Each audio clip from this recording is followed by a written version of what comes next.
Bueno, nos habíamos quedado acá con los ventiladores con ciclo por volumen. Ofrecen un volumen preestablecido de aire en cada inspiración. Una vez que este volumen preestablecido se administra al paciente, el ventilador se apaga y la respiración se produce de forma pasiva. La expiración, ¿no? O sea, inspira, ingresa el aire a través del ventilador por un volumen determinado, pongamos 500 mililitros. Una vez llega a los pulmones, deja de enviar la cantidad de esa determinada, ¿no? Que son 500, deja de enviar aire, el respirador, se apaga, por así decir, no es que se apaga del todo, pero bueno, por así decir, se apaga, y la expiración se hace de forma pasiva, ¿sí? Cuando hablamos de forma pasiva, es sin utilización de energía por parte del respirador. Principal desventaja, los pacientes pueden experimentar barotraumatismo, es decir, lesión a nivel pulmonar, porque las presiones pueden ser muy excesivas. A veces no contempla la capacidad del paciente y entonces recibe mucho volumen de golpe y puede producir barotrauma. El traumatismo causa daño a la membrana capilar alveolar y salida de aire a los tejidos circundantes. Otro tipo de ventilador son con ciclo por presión. Cuando se activan los ciclos de este tipo de ventilador, suministran un flujo de aire, que es la inspiración, hasta alcanzar una presión determinada, y después se interrumpen los ciclos y surge la exhalación o expiración. Desventaja, bien, su principal limitante es que el volumen de aire u oxígeno puede variar a medida que cambia la resistencia o la distensibilidad de la vía aérea del individuo. Como resultado, el volumen de aire corriente suministrado puede ser inconstante, lo cual quizás afecte la ventilación. Estábamos hablando del ventilador con ciclo por presión, para los que se incorporaron ahora, ¿no?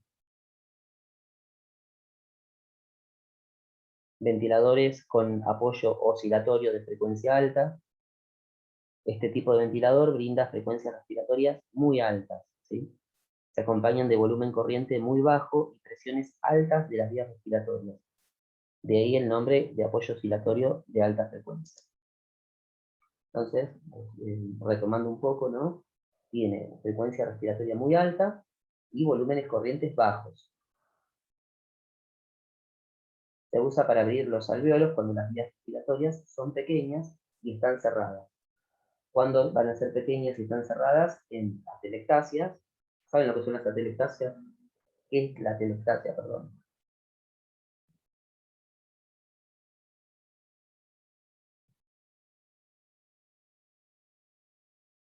Es el colapso de los alvéolos, ¿sí? Cuando se cierran los alvéolos, en vez de estar abiertos, se cierran. Colapso alveolar, esos son atelectasias. Y el síndrome de distrés respiratorio agudo. En esos casos, en estos diagnósticos de atelectasia y síndrome de distrés respiratorio agudo, se utiliza este tipo de modalidad ventilatoria. Recordando un poco, es esta, ciclo por presión.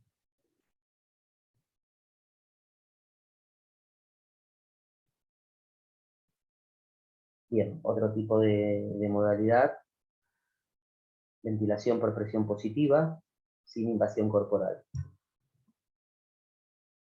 Esta es la presión positiva que estábamos hablando hoy, ¿no? Es un método de ventilación de presión positiva que puede suministrarse a través de mascarillas que cubren la nariz y la boca, mascarillas nasales u otros dispositivos bucales o nasales. Recuerdan que hoy habíamos hablado, ¿no? Antes de utilizar la máscara, ¿se acuerdan? Cálula, máscara simple, máscara Venturi, máscara de reservorio, asistencia respiratoria mecánica. Bueno, entre la asistencia respiratoria mecánica y la máscara de reservorio, se podría usar como un punto intermedio para no llegar a la invasión del paciente este tipo de respirador, ¿sí? De ventilación, de modalidad de ventilación. Es por presión positiva sin invasión corporal.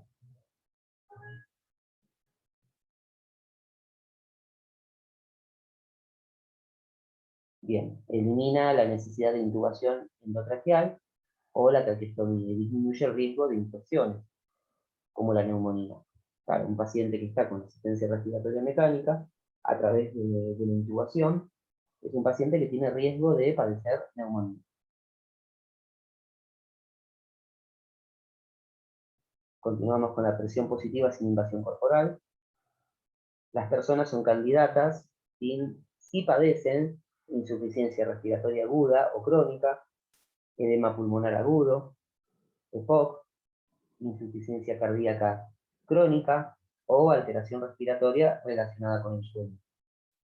Hay pacientes que hacen apneas de sueño, no cualquier paciente que haga una apnea de sueño una vez, de vez en cuando, una vez, sino aquellos que hacen una apnea tan prolongada que llega a producir desaturación. Entonces, en ese tipo de pacientes podría llegar a utilizarse durante la noche este tipo de ventilación positiva, sin invasión corporal. Bien, también puede usarse en casa para mejorar la oxigenación de los tejidos y descansar los músculos respiratorios mientras los pacientes duermen durante la noche. Contraindicaciones en un paro respiratorio previo, arritmias graves, deterioro cognitivo, traumatismo cráneoencefálico o facial. El famoso CPAP proporciona presión positiva a las vías respiratorias durante todo el ciclo respiratorio, tanto inspiración como exhalación. Puede usarse como complemento de la ventilación mecánica por una sonda, ayuda a abrir los alvéolos. También se puede utilizar con una mascarilla a prueba de fugas. No sé si vieron esas mascarillas alguna vez. Básicamente es como la del Ambú, ¿no? Que alrededor tiene como una goma insuflable, esta se infla con una jeringa con aire y se coloca de tal forma, con unos abrojos se aprieta bien. Es muy incómoda, no es cómoda. Pero bueno, es como para evitar la asistencia respiratoria mecánica y la intubación.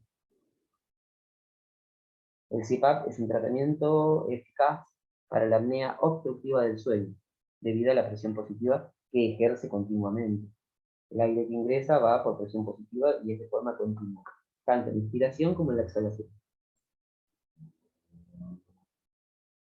Bien, modalidades del ventilador se refiere a cómo se suministran las respiraciones. Ventilación mecánica controlada, ventilación obligatoria continua, control asistida, acá no, AC asistida controlada. Ventilación obligatoria intermitente, esta ventilación, IMV, son siglas en inglés, ¿no? Intermittent Mandatory Ventilation. Una pronunciación media, pero bueno. Ventilación obligatoria intermitente sincronizada y ventilación de soporte, presión de soporte ventilatorio, PSV.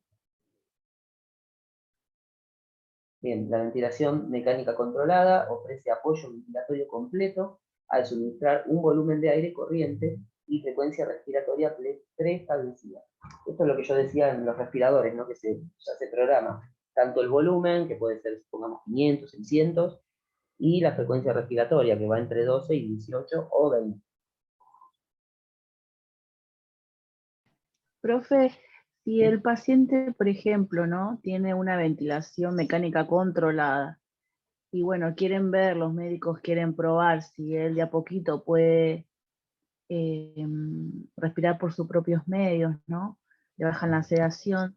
El sistema, ¿quién lo cambia? ¿El kinesiólogo, el médico o nosotros? La No, asistencia pasaría. el médico, porque es quien lo va a evaluar después, bajándole la sedación primero, ¿no? Para que pueda respirar por sus propios medios.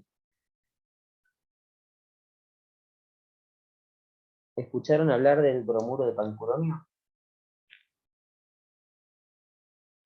Sí. Bien. Es un fármaco que básicamente duerme totalmente al paciente, incluso afecta a todos los músculos, ¿sí? Y a nivel muscular, ¿qué músculo es el que es encargado de la respiración, el principal.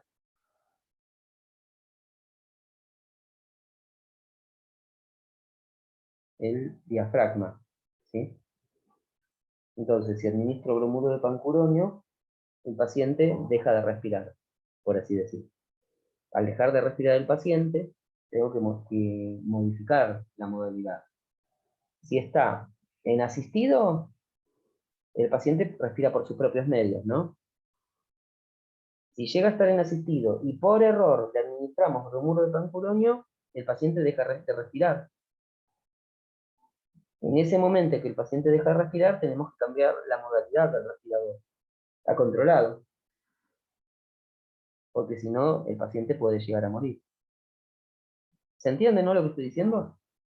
Porque ese es un error que puede llegar a ocurrir. Ha ocurrido alguna vez.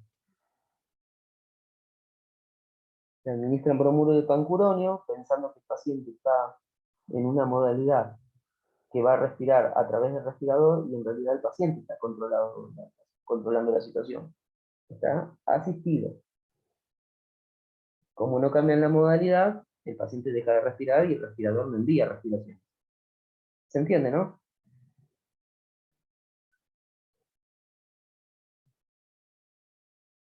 Sí, profe. Vale. ¿Di respuesta a la pregunta o no?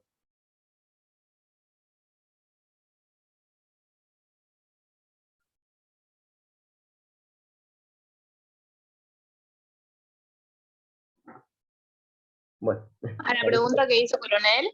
Sí. Coronel, sí, ahora sí. tienes que hablar. Sí.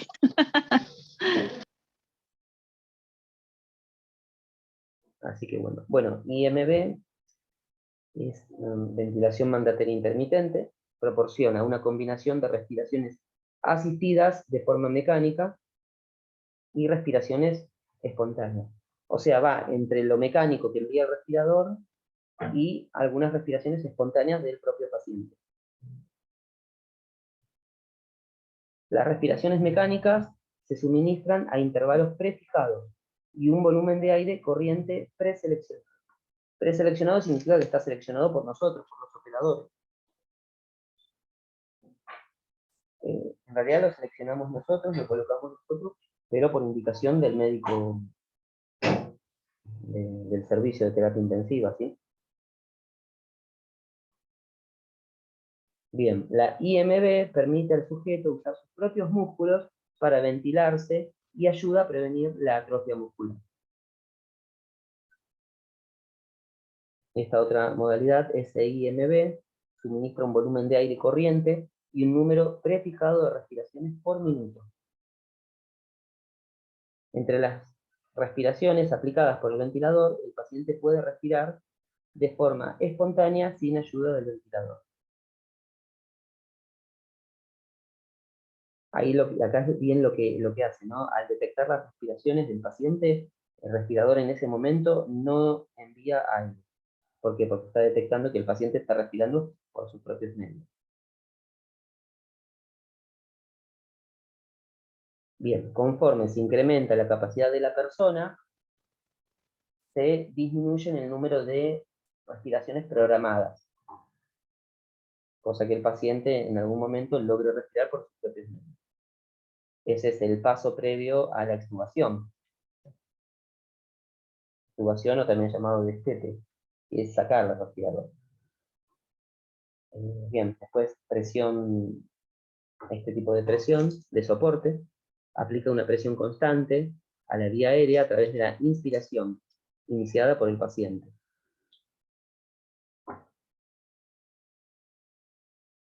Ajustes del ventilador. El ventilador se ajusta para que el paciente se sienta cómodo y respire de forma sincrónica con la máquina. Lo deseable es la mínima alteración. Claro, o sea, siempre que vamos a utilizar un respirador, vamos a tratar de que el paciente esté cómodo. Para ello no tenemos que intervenir en las funciones naturales del cuerpo. Lógicamente, si requiere asistencia respiratoria mecánica, es porque el mecanismo de funcionamiento normal del cuerpo está alterado, no está funcionando adecuadamente. Entonces buscamos la forma de ayudarlo. Para ello, bueno, si es necesario dormirlo, se lo tiene que dormir con el famoso bromuro de fancuronio o con alguna otra droga de sedación que pueda llegar a requerir. Para que no esté compitiendo, por eso es una de las complicaciones, es puede estar compitiendo por un tiempo con el respirador. ¿Sí? Por eso cuando el paciente compite con el respirador, empiezan a sonar las famosas alarmas del respirador. Una de esas alarmas es alarma de alta presión. Si el volumen del respirador se ajusta de manera apropiada, los valores de gases en sangre, bueno, arterial, van a ser satisfactorios o por lo menos normales.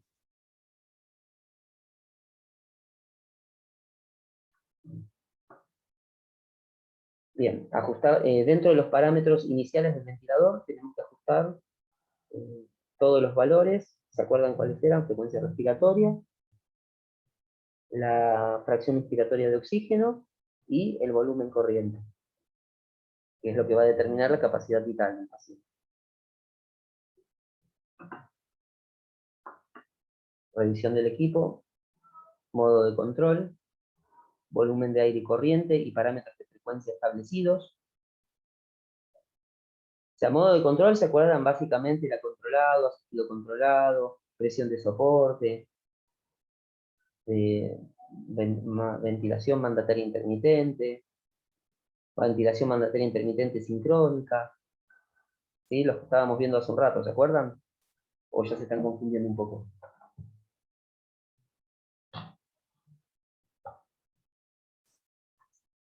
A ver, vamos a retroceder un poquito.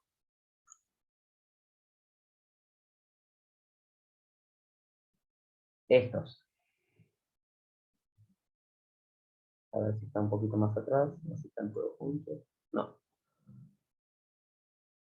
IMB, ventilación mandataria intermitente. SIMB, ventilación mandataria intermitente y sincrónica. Esas son las modalidades del respirador. Presión de soporte, asistido controlado también. ¿Me van siguiendo más o menos? Pues no dicen nada, no sé. Sí, profe, esos son los parámetros que vamos a ver en la pantalla del equipo, ¿no? Bien, lo vamos a determinar en base a la indicación médica. Esto es el modo de control. Todos esos que acabo de nombrar son lo que llamamos modo de control. Volumen de aire y corriente y los parámetros de la frecuencia establecidos. La FiO2, que se puede ajustar entre 21 y 100%. ¿Cuál es el oxígeno ambiente normal? Cuando respiramos, no sé, ahora están respirando una cantidad de oxígeno del aire ambiente. ¿Cuál es el porcentaje? 21. 20. Bien, 21%. Bien, presión inspiratoria máxima, eso también lo van a ajustar en el respirador. No hacemos todos nosotros, pero bueno, hay que saberlo más o menos, medianamente. El volumen minuto. Bien, presencia de agua en la cánula, hay que revisar si en la cánula hay agua. Si hay desconexión o acomodamiento, hay que acomodar todas las ondas, toda la tubuladura, verificar que no haya desconexiones, que no haya agua tampoco en toda la tubuladura. Eso hay unas trampas de agua que se le llama, y bueno, hay que tratar de que el agua deslizarla sin desconectarlo, pero deslizarla a las famosas trampas de agua. Son como unos frasquitos que reciben el agua. El agua es producto de la evaporación, de la respiración, ¿sí? No tendría que haber esa agua.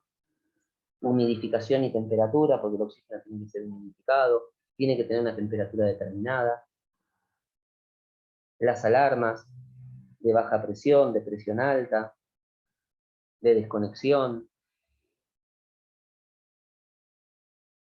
A ver, quiero ver más o menos cómo vamos con el tema de hoy. Ah, está bien. Bueno, vamos a llegar hasta las 5 y mañana en la clase que continúa vamos a terminarlo, ¿sí? Hoy no vamos a terminar y no quiero volar porque si voy muy rápido tampoco tiene sentido porque es complejo, no sé si les está pasando eso a ustedes, sienten que es un poco complejo, pero Sí, profe. Claro, por eso no dicen Sí, nada, son varias cosas. sí, Sí. Más por el pero tema de los valores, ¿vio?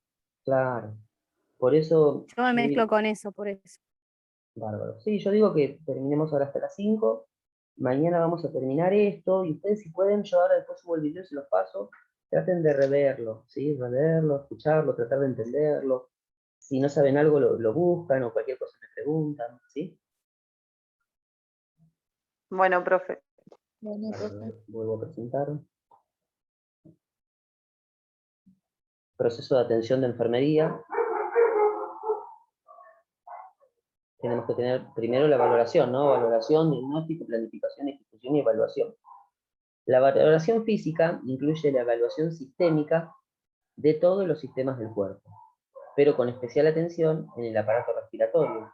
Justamente es en el aparato respiratorio donde va a estar todo mayor concentrado, nuestra valoración.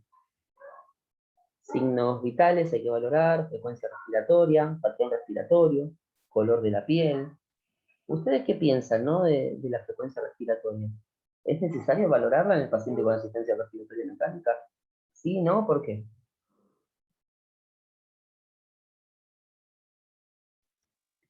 Y sí, porque por ahí, póngale que se va la sedación, uno se equivoca, no sé, puede pasar y esté peleando el respirador con el paciente en la respiración, o tenga ruidos como estertores, crepitantes, tengan para aspirar también. Claro. Y a veces está programado de una forma, no sé, dice 18 respiraciones por minuto. Y ustedes tienen que controlarlo igual, porque a lo mejor el paciente se está despertando y está tratando de competir y hace otro tipo de respiración. No hace 12 o 18 como está programado, sino que hace 20 o 30. Y quizás la alarma no está sonando, porque la alarma tendría que estar sonando, ¿sí?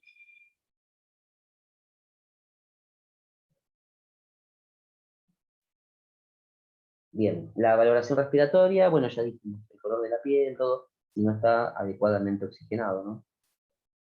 El incremento de los ruidos respiratorios extraños quizás indiquen la necesidad de aspiración. También eso lo valoramos, lo ocultamos, verificamos si hay algún ruido como crepitantes, que nos pueden llegar a indicar la presencia de mucosidad. Esta mucosidad se tiene que aspirar. Este paciente se aspira, se aspiran secreciones, ¿sí?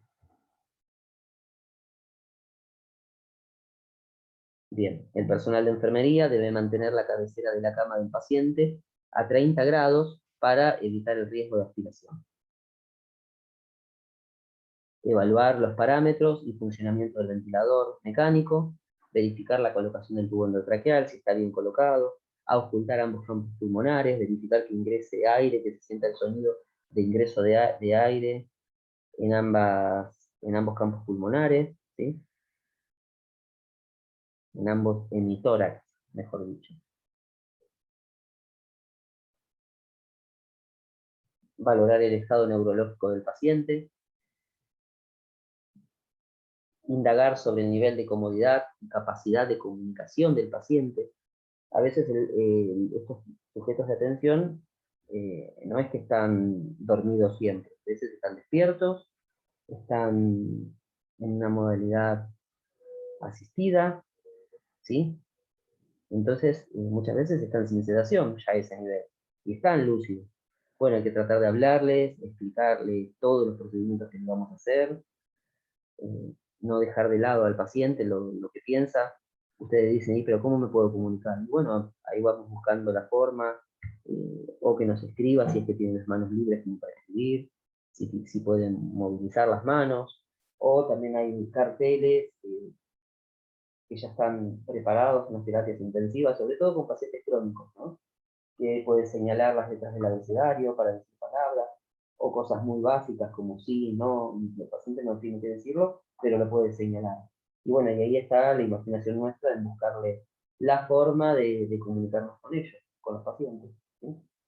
Buscar estrategias. Valorar el aparato digestivo y la nutrición adecuada. Bien, y bueno, acá tenemos algunos posibles diagnósticos de enfermería. intercambio alterado de aire a causa de la enfermedad subyacente, el ajuste de los parámetros del ventilador o la desconexión gradual del aparato. Este es uno. Otro, limpieza ineficaz de las vías respiratorias a causa del incremento en la producción del moco provocado por la presencia de sonda en la tráquea o la ventilación mecánica continua por presión positiva. Riesgo de traumatismo e infección por intubación endotraqueal o la traqueostomía. Deterioro de la movilidad física asociado con la dependencia del ventilador, comunicación verbal alterada a causa de la sonda endotraqueal o la cánula de traqueostomía. Bueno, yo dejaría hasta acá.